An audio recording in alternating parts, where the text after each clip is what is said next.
ഇന്ന് തന്നെ ഡൗൺലോഡ് ചെയ്യൂ. കാണൂ നിങ്ങളുടെ ഫേവറേറ്റ് ഷോസ്. ദേവി, ചതിക്കല്ലേ. അച്ഛനും അമ്മയും കാത്തോളണേ. അവർക്ക് ആപത്തൊന്നും വരുത്തല്ലേ ദേവി.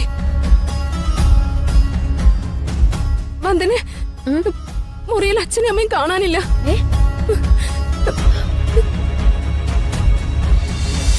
അവരെ എനിക്കൊരു ഭാരമല്ല. നിങ്ങൾക്കൊന്നും വേണ്ടെങ്കിൽ ഇങ്ങ് തന്നേക്ക്. വയസ്സുകാലത്ത് ഞാൻ അവരെ പൊന്നുപോലെ നോക്കിക്കോളാം. പിന്നെ അവരെ കാണാനെങ്ങാനും മോഹം തോന്നിയാൽ ഈ ജഗന്റെ മുൻകൂർ അനുവാദം വാങ്ങി വേണം അങ്ങോട്ട് വരാൻ. അല്ലെങ്കിൽ ചിലപ്പോ മോന് തന്തയും തള്ളിയില്ലെങ്കിൽ ജഗന്റെ ഭാര്യയ്ക്ക് കൂടപ്പുറപ്പില്ലെന്ന് ഞാനങ്ങ് കരുതും.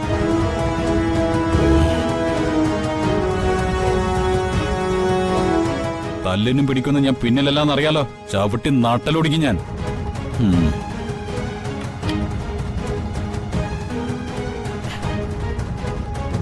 മോളെ,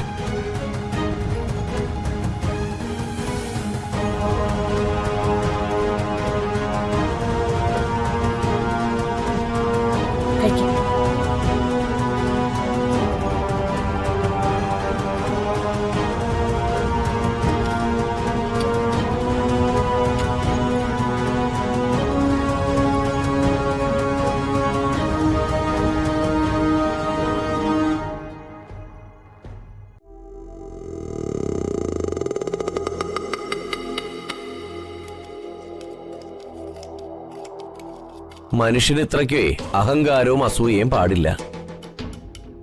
ഈ കുടുംബത്തിലെ ചെലവുകൾ കഴിഞ്ഞു പോകുന്നതേ പ്രകാശന്റെ പോക്കറ്റിലെ പണം കൊണ്ടാണെന്നുള്ള ബോധെങ്കിലും വേണ്ടേ? അച്ഛനും അമ്മയും എത്ര കാലമായി മാനത്തെ കൊട്ടാരം സ്വന്തമായിട്ടുണ്ടാക്കുന്നും പറഞ്ഞ് വീമ്പളക്കി നടക്കുന്നു. കൊട്ടാരം പോയിട്ട് ഒരു കുടിലെങ്കിലും വെച്ച് കെട്ടാൻ കഴിഞ്ഞോ? കോടീശ്വരനായ കുറുപ്പിന്റെ മകനാണ് വന്ദനയുടെ ഭർത്താവെന്ന് പറഞ്ഞിട്ട് എന്താണ് കാര്യം? ഭാര്യയുമായിട്ട് ചുരുട്ട് കിടക്കാൻ സ്വന്തമായിട്ടൊരു വീടുണ്ടാക്കാൻ കഴിഞ്ഞോ അവന്? പിന്നെ ഹരിതയുടെ മനോജിന്റെ കാര്യം, അവര് താമസിക്കുന്നത് കുറുപ്പ് ഏർപ്പെടുത്തി കൊടുത്ത ഒരു വീട്ടില. അഭിമാനത്തോടെ അത് മനോജിന്റെ സ്വന്തം വീടാണെന്ന് പറയാൻ കഴിയില്ല. ഇവരെയൊക്കെ മറികടന്നുകൊണ്ടാ സ്വന്തം പോക്കറ്റിലെ പണം കൊണ്ട് ഈ പ്രകാശൻ സ്വന്തമായിട്ടൊരു വീട് ഉണ്ടാക്കിയിരിക്കുന്നത്. മാധവന്റെ കുടുംബത്തില് സ്വന്തം കാലിൽ നിൽക്കാൻ പ്രാപ്തിയുള്ള ഒരേയൊരു കുടുംബാംഗം ഈ പ്രകാശനാണെന്ന് തെളിയിച്ചിരിക്കുക.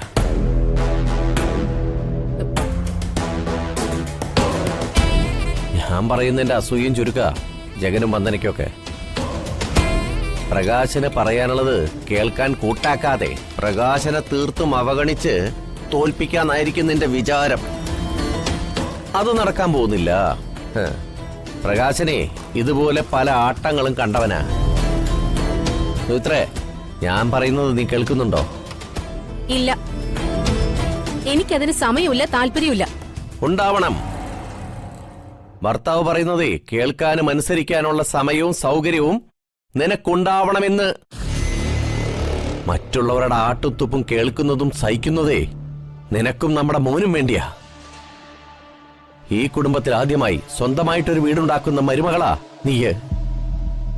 ആ അഭിമാനത്തോടെ തലയുയർത്തി നടക്കേണ്ട ആളാ നീ. അല്ലാതെ ഭർത്താവിനോട് മുഖം വീർപ്പിക്കല്ല വേണ്ടത്. ഒരു മാതൃകാ കുടുംബത്തിന് യോജിച്ച ഭാര്യയാവാൻ നോക്ക് നീ. മാതൃകാ കുടുംബ ബന്ധോ? നിങ്ങളും ഒത്തോ? ഒരു ദാമ്പത്യ ബന്ധത്തിലെ കെട്ടുറപ്പിന് വേണ്ട പ്രധാന കണ്ണി പരസ്പര വിശ്വാസം.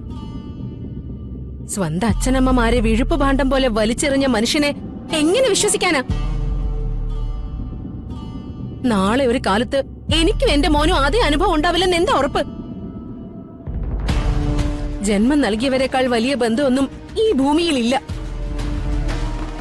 എനിക്ക് നിങ്ങളിലുള്ള വിശ്വാസം നഷ്ടപ്പെട്ടു.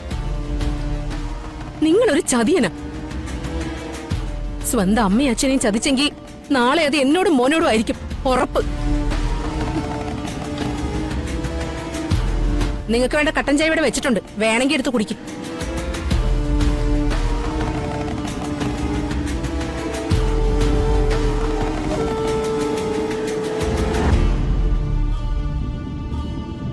അമ്മ ഇന്ന് അടുക്കളയിലേക്ക് കണ്ടതേയില്ലല്ലോ.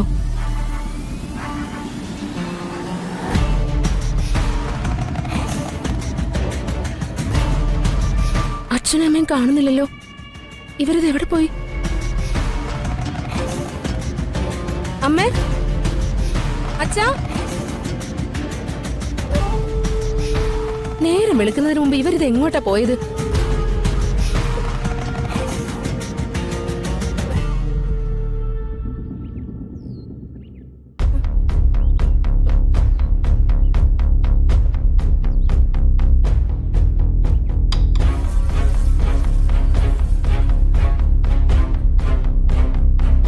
അച്ഛാ, അമ്മേ,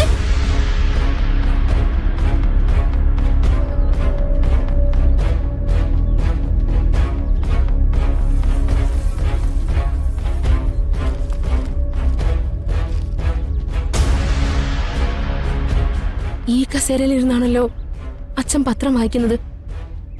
പത്രക്കാരൻ വലിച്ചെറിഞ്ഞ പത്രം അതേ അവസ്ഥയിൽ കിടക്കുന്നു. അച്ഛൻ ഇന്ന് പത്രം വായിക്കാൻ എടുത്തിട്ടുമില്ല. എന്നിവരിത് എങ്ങോട്ട് പോയി?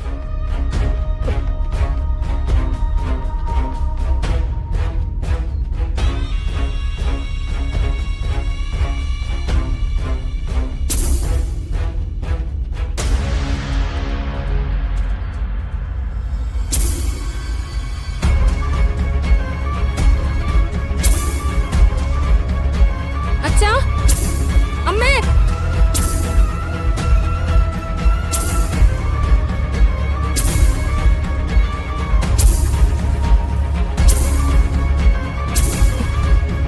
ഒരു പക്ഷേ പൂജാമുറിയിലെ പ്രാർത്ഥനയിലായിരിക്കൂ.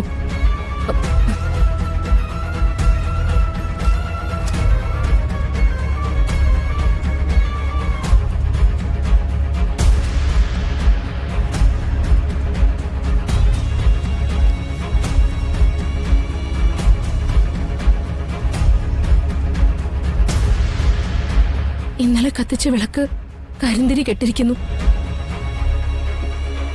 വാടിയ മാലയും ഇന്നലെ ചാർത്തിയതാ. അമ്മ ഇന്ന് പൂജാമുറിയിലേക്ക് കയറിയിട്ടില്ല.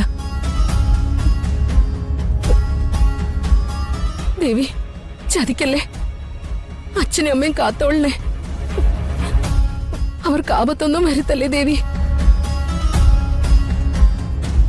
വന്ദനെ, മുറിയിൽ അച്ഛനും അമ്മയും കാണാനില്ല.